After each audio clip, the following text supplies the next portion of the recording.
El 22 de octubre de 2013, en la preparatoria Danvers, en Massachusetts, el día escolar comenzó como cualquier otro. Colleen Ritzer, una maestra de 24 años, era conocida por su cálida personalidad y sus alumnos la adoraban. Esa tarde, se quedó después de clases para ayudar a los estudiantes que necesitaban apoyo extra con sus tareas de matemáticas.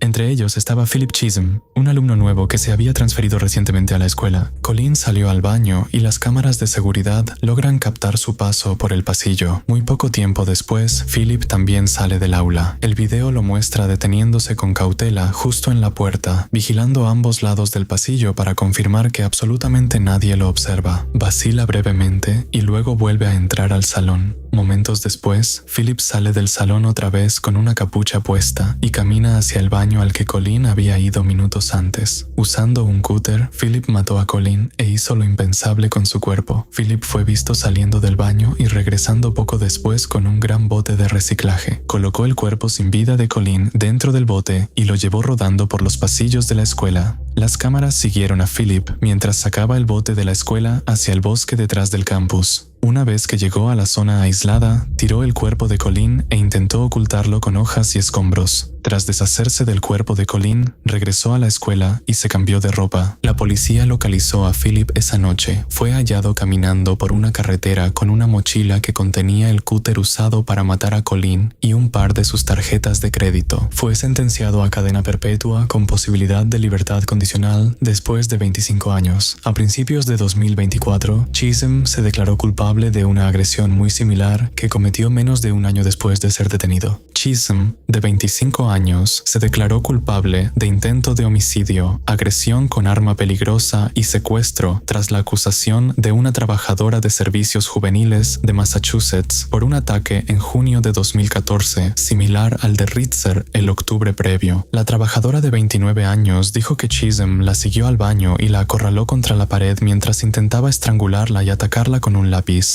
Chisholm fue sentenciado de 17 a 20 años más de prisión como resultado del segundo ataque.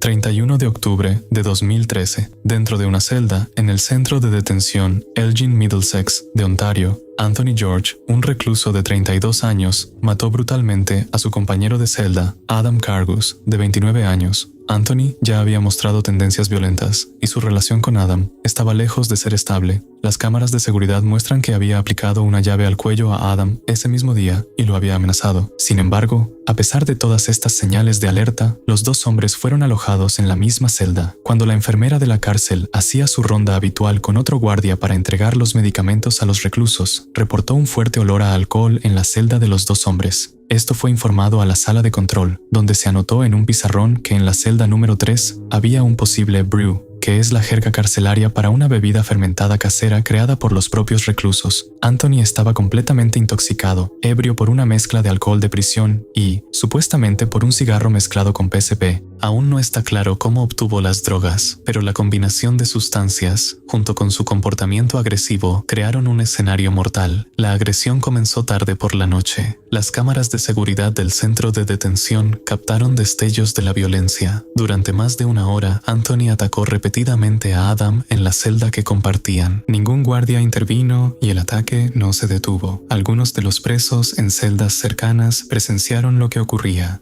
Las cámaras grabaron a un preso con un cartel casero en su ventana intentando avisar a los oficiales. Decía, celda 3911. Los guardias no respondieron y al final del ataque, Adam había muerto. Su cuerpo siguió en la celda con Anthony hasta la mañana. Entonces, Anthony decidió mover a Adam una vez más. Las cámaras captaron lo que ocurrió después. Durante la madrugada, Anthony arrastró el cadáver de Adam por el suelo, sacándolo fuera de la celda y llevándolo hacia las regaderas. Encontraron a Adam en las duchas más tarde. Mientras tanto, Anthony ya había solicitado ayuda a otros para limpiar la sangre y encubrir el crimen que había ocurrido. Dos de estos reclusos enfrentaron consecuencias después por ayudarlo a mover el cuerpo e intentar borrar evidencia. Hallaron a Cargus con múltiples heridas en la cabeza y el cuerpo, así como puñaladas en la parte superior. Al momento de su muerte, Kargus cumplía una sentencia de 90 días por fraude. 6 empleados del centro de detención fueron despedidos por no actuar. El hecho de que los guardias no intervinieran durante el ataque de 1 hora ni notaran el cuerpo siendo arrastrado por la cárcel planteó serias dudas. Anthony George fue sentenciado a cadena perpetua. La mañana del 1 de febrero de 2021, una tormenta de nieve cubrió Plains Township, Pensilvania. Los vecinos estaban afuera paleando nieve. Entre ellos estaban James y Lisa Goy, un matrimonio de casi 50 años. La pareja despejaba su entrada, arrojando nieve al otro lado de la calle, hacia la propiedad de su vecino, Jeffrey Spade. James y Lisa Goy tenían una relación tensa con Spade. Los vecinos decían que esto venía de años atrás, por pleitos insignificantes sobre ruido, límites de propiedad y otras cosas similares. Spade notó que la nieve se acumulaba en su terreno y salió de su casa para encarar a los Goy. Las imágenes de seguridad muestran claramente a James y Lisa parados en medio de la calle, gritándole a Spade, quien permanecía cerca de su propia casa. Lisa gritaba insultos desde el otro lado de la calle. James se unió a ella, lanzando amenazas. Testigos describieron a los Goy provocando a Spade constantemente, burlándose de él y retándolo a que respondiera. Jesus Christ! Whoa, you Go ahead, okay, you know what? This is bullshit. Call me a scummy motherfucker, I'll knock your goddamn head off. Call me a scummy motherfucker. Step out here, I'll knock your ass out. I'll make your life a living hell living here. What? You heard me. Fuck you, you fucking scum. You would probably... You're the scumbag! Todo empeoró de manera rápida e inesperada. Spade entró a su casa, dejando a los Goy gritando afuera. Cuando volvió, traía una pistola en la mano. A pesar de esto, James y Lisa continuaron gritándole y retándolo a que disparara. Go ahead! Go ahead! Go ahead! Go ahead! Sin dudarlo, Spade levantó el arma y disparó. James recibió el primer impacto y cayó al suelo. Lisa gritó, pero se quedó donde estaba. Ella también fue alcanzada momentos después. Heridos, siguieron gritando. James intentó arrastrarse a un lugar seguro, pero no llegó lejos. Spade disparó de nuevo para asegurar que no sobrevivieran. Tras varios disparos, Spade volvió a su casa, dejando a James y Lisa sangrando en la calle. Los vecinos llamaron al 911. Spade regresó al exterior, esta vez portando un rifle. Se dirigió hacia la pareja que yacía herida y sin pensarlo 2 veces, abrió fuego a quemarropa, acabando con la vida de James y Lisa de forma instantánea. Luego dio media vuelta y regresó a su casa. Cuando llegó la policía, hallaron los cuerpos de James y Lisa en la nieve. Su hijo adolescente, que estaba en la casa durante el tiroteo, resultó ileso. Spade, mientras tanto, se había refugiado en su casa y usó el rifle para quitarse la vida. Antes de la intervención policial, los vecinos vieron a Jeffrey Spade entrar apresuradamente a su casa y poco después se escuchó un tiro final. Spade, de 47 años, era un reservado veterano de la Marina y también trabajaba como ingeniero civil. Las personas que lo conocían lo describían como alguien retraído que prefería evitar los dramas y mantenerse al margen de los conflictos. Pero, sin duda, los años de tensión con los Goy lo habían agotado por completo. Los testigos especularon que la disputa, combinada con el estrés de la pandemia, lo había llevado más allá de su punto de quiebre. A James y Lisa Goy se les recordaba como personas muy francas y que no temían en absoluto a la confrontación. Ellos tenían una fuerte presencia en todo el vecindario y estaban profundamente dedicados a su hijo adolescente. Era 14 de febrero de 2017, día de San Valentín. El enfoque de Ellie Tran estaba en su hija y su familia. Era una madre soltera dedicada que trabajaba como manicurista para mantener a su niña de 2 años y a sus ancianos padres que se mudaron de Vietnam para ayudar a criar a su nieta. Ellie tenía una relación con Joseph Merlino III. La pareja salió por unos años y Ellie quedó embarazada de su hija. Sin embargo, lo que debió ser un hito feliz pronto se volvió tóxico. Joseph, de 29 años y dueño de un negocio de reparación de teléfonos, era controlador y violento. Cuando Joseph la agarró del cuello y amenazó con enterrarla, Ellie finalmente decidió terminar la relación. Tras la ruptura, el comportamiento controlador de Joseph no paró en absoluto. Continuó acosando a Ellie, intentó entrar a su casa y la seguía de manera obsesiva. Un día, policía, se disfrazó de mujer y le lanzó ácido a su víctima, pero no resultó herida de gravedad. Ellie instaló cámaras de vigilancia en su propiedad, específicamente por Joseph. Esa noche de San Valentín, Ellie volvió del trabajo, entrando a su cochera cerca de las 8 de la noche. Al bajar del auto, Joseph la emboscó. En su mano tenía una jeringa llena de cianuro, un veneno letal capaz de matar en minutos. Joseph persiguió a Ellie y le clavó la jeringa en la pierna.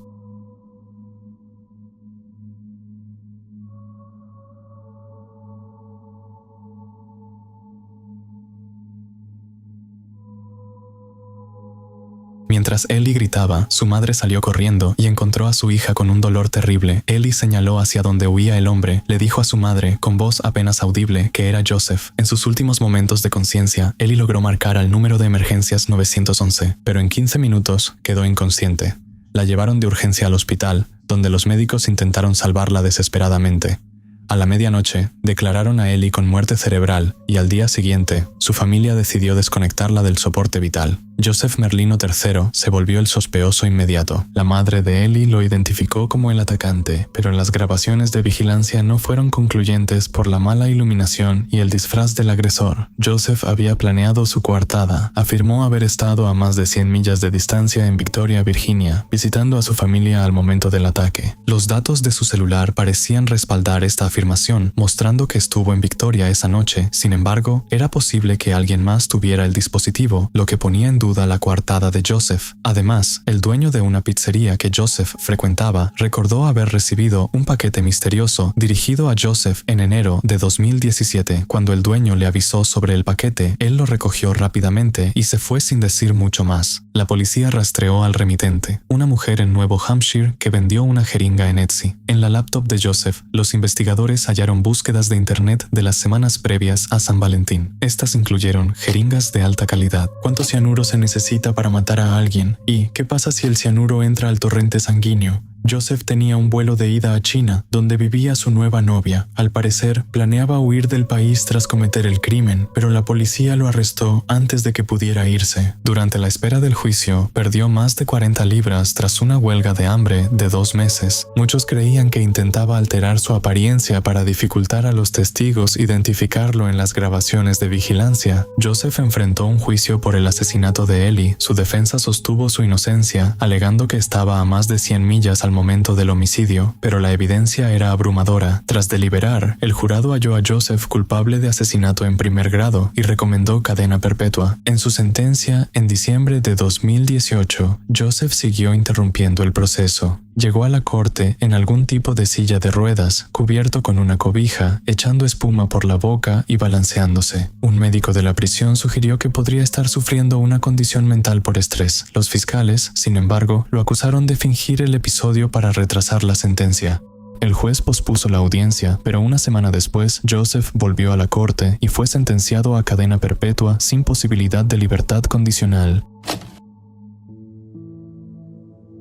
En las primeras horas del 15 de abril de 2013, Fiona Anderson, de 23 años, fue captada por cámaras de seguridad caminando por las calles de Lowestoft, Inglaterra, cargando un oso de peluche en sus manos. Acababa de quitarles la vida a sus 3 hijos y estaba a momentos de terminar con la suya. Fiona Anderson era una madre joven de 3 niños, Levina, de 3 años, Addie, de 2, y Kaiden, de solo 11 meses. Según todos los informes, amaba profundamente a sus hijos y se dedicaba a criarlos. Sus amigos y familiares la describían como cariñosa y atenta, siempre poniendo a sus hijos primero. Fiona se había separado del padre de sus hijos tras una relación muy difícil. Fiona batallaba como madre soltera, lidiando con el reto de criar a 3 niños pequeños, mientras luchaba con sus propios problemas de salud mental. El evento que pareció llevar a Fiona a su límite fue enterarse de que su expareja había iniciado una nueva relación. Esta noticia la devastó, empeorando los sentimientos de rechazo, abandono y miedo que ya estaba experimentando. Los informes indican que Fiona temía profundamente perder la custodia de sus hijos, lo cual empeoró aún más su ya frágil estado mental. Profesionales de la salud mental especularon después que sufría una depresión severa o posiblemente psicosis posparto, una condición rara pero peligrosa que puede distorsionar la percepción de la realidad de una madre. Estas condiciones pueden hacer que una persona crea que sus hijos están mejor muertos que viviendo en un mundo que ven como cruel o implacable. Aunque esto ayude a explicar sus actos, no los hace menos trágicos. Fiona pasó el día en casa con sus hijos. En algún momento del día, llenó la bañera y ahogó a sus 3 hijos. Después de que murieron, Fiona dejó besos marcados con labial en la frente de cada uno. En sus estómagos, escribió las palabras «te amo» como una expresión final de su afecto. Dejó varios mensajes escritos en las paredes. Uno de ellos decía «duermen acurrucados y tranquilos». Para los investigadores, esto es una clara evidencia de lo perturbada que estaba Fiona en ese momento. No se veía como una asesina, sino como una madre intentando salvar a sus hijos de un futuro que consideraba insoportable. Tras las trágicas muertes, salió de la casa. Varias cámaras de seguridad la grabaron cerca de la casa de su ex antes de caminar sola por 90 minutos por todo Lowestoft, cargando un oso de peluche. Quienes vieron las grabaciones después la describieron con una apariencia fantasmal, desconectada de su entorno, como si el peso de sus actos ya se hubiera llevado su alma.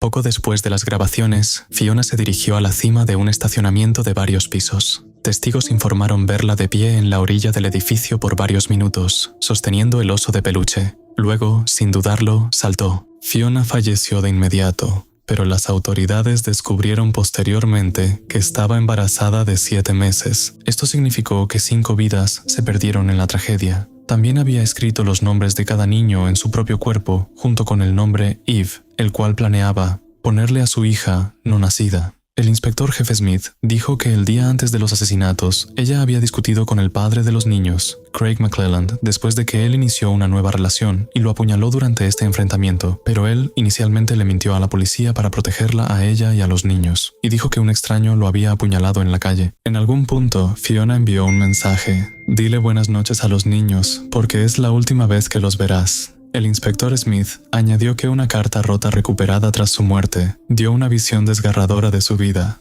Se sentía incapaz de lidiar con la situación y, en sus propias palabras, explicó con remordimiento su intención de llevarse a sus hijos con ella. Una madre nunca abandona a sus hijos.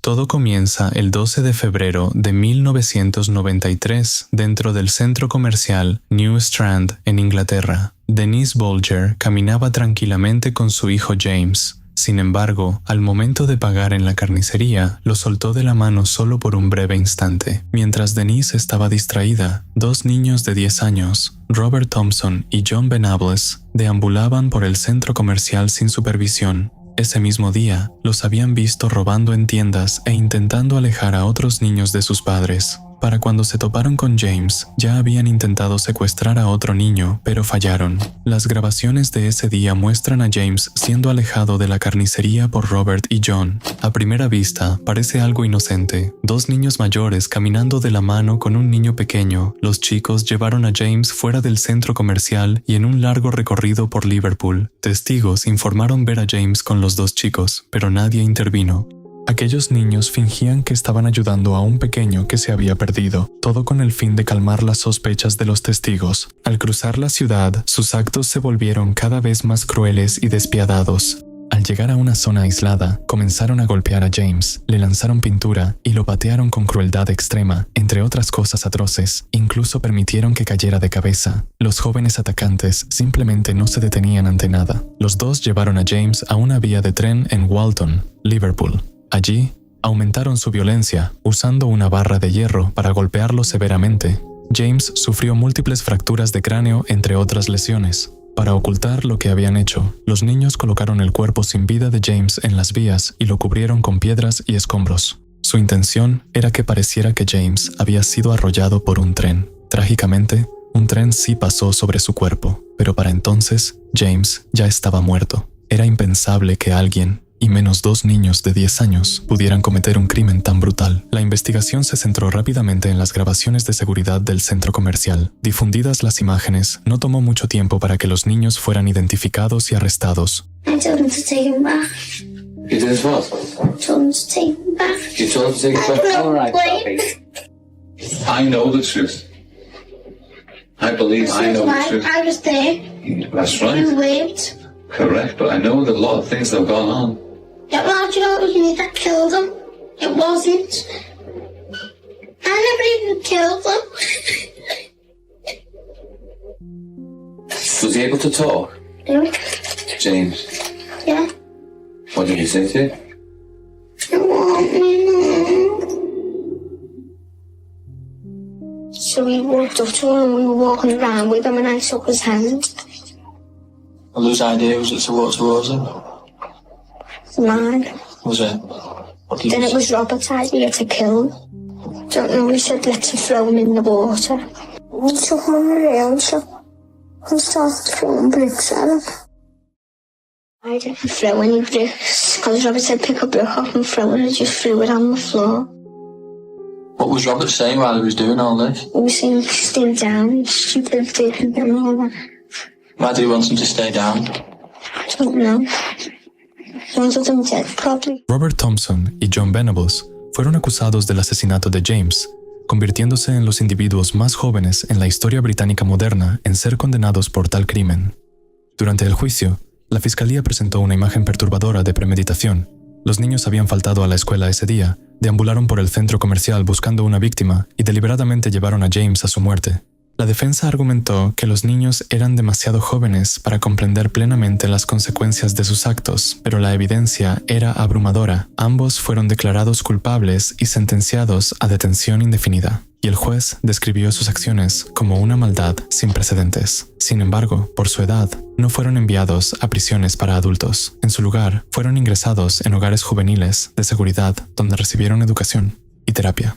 El caso no terminó ahí. En 2001, Robert Thompson y John Venables fueron liberados a los 18 años y se les dieron identidades nuevas para protegerlos de represalias públicas. John Venables, en particular, ha tenido dificultades para mantenerse fuera del ojo público. Ha sido arrestado varias veces por delitos que incluyen posesión de imágenes inapropiadas. A finales de los años 2000 en Bradford, West Yorkshire, Inglaterra, Stephen Griffiths, un hombre que más tarde se autodenominaría el caníbal de la ballesta, realizaba actos tan atroces que incluso los investigadores experimentados quedaron aterrorizados. Nacido en Dewsbury, West Yorkshire, su historial criminal comenzó en la adolescencia con robos en tiendas, pero escaló rápidamente. Con solo 17 años, le cortó la cara con un cuchillo al gerente de un supermercado. Por esto, Griffiths fue sentenciado a 3 años de prisión. Mientras estaba tras las rejas, Griffiths fantaseaba con convertirse en un asesino serial. A finales de los 90, el comportamiento de Stephen se volvió aún más extraño. Intentó tener relaciones, pero las saboteaba con actos perturbadores. En un caso, una novia terminó con él tras visitar su apartamento y notar que había cubierto todas las superficies con plástico. Otra novia sufrió años de acecho y acoso. Después de dejarlo, a menudo se le veía desfilando por Bradford con 2 lagartos gigantes con correa. En una ocasión, supuestamente, se comió una cría de rata viva frente a un amigo. 5 años después de su liberación, fue encarcelado de nuevo por ponerle un cuchillo en la garganta a una joven.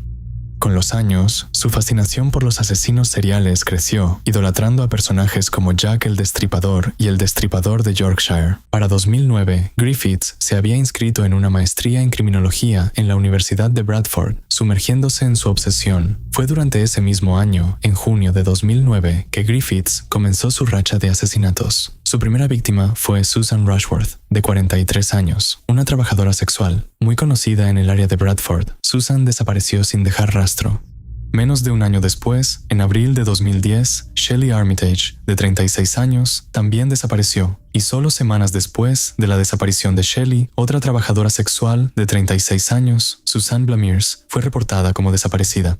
Griffiths había atraído a las 3 mujeres a su apartamento en Bradford. Susan Rushworth, la primera víctima, recibió un disparo de ballesta antes de que Griffiths desmembrara su cuerpo en su bañera. Hasta el día de hoy, no se ha recuperado ninguno de los restos de Susan. Shelley Armitage fue su siguiente víctima. Su cuerpo, al igual que el de Susan, fue desmembrado y desechado. La última víctima de Griffiths, Suzanne Blamires, intentó escapar tras ser atraída a su apartamento. Corrió desesperada por su vida, huyendo por el pasillo en un intento de salvarse, pero Griffiths, armado con una ballesta, le disparó en la cabeza mientras corría. Tras matar a Suzanne, miró directamente a la cámara de seguridad de su edificio, levantó el dedo medio y sonrió con sarcasmo mientras sostenía el arma que usó para terminar con su vida. Griffiths había tenido cuidado de borrar sus huellas, pero su arrogancia lo llevó a su arresto. El conserje de su edificio, al revisar las grabaciones, descubrió el clip de Griffiths disparándole a Suzanne y luego burlándose de la cámara. La policía fue alertada y Griffiths fue arrestado en mayo de 2010. Al ser interrogado por la policía, Griffiths no solo admitió los asesinatos, parecía estar orgulloso de sus crímenes. En la corte, dio su nombre como el caníbal de la ballesta y afirmó que se había comido partes de sus víctimas. Les dijo a los detectives que consumir la carne de Suzanne era, entre comillas, parte de la magia. Griffiths también insinuó otros asesinatos, declarando: «He matado a muchos más que a Suzanne Blamires, he matado a montones». No hay pruebas concretas de esas afirmaciones. Griffiths recibió una cadena perpetua efectiva, lo que asegura que pasará el resto de su vida en prisión. La corte fue informada de que poseía videos e imágenes extremadamente perturbadoras. Desde su encarcelamiento, se ha informado que ha intentado suicidarse en varias ocasiones.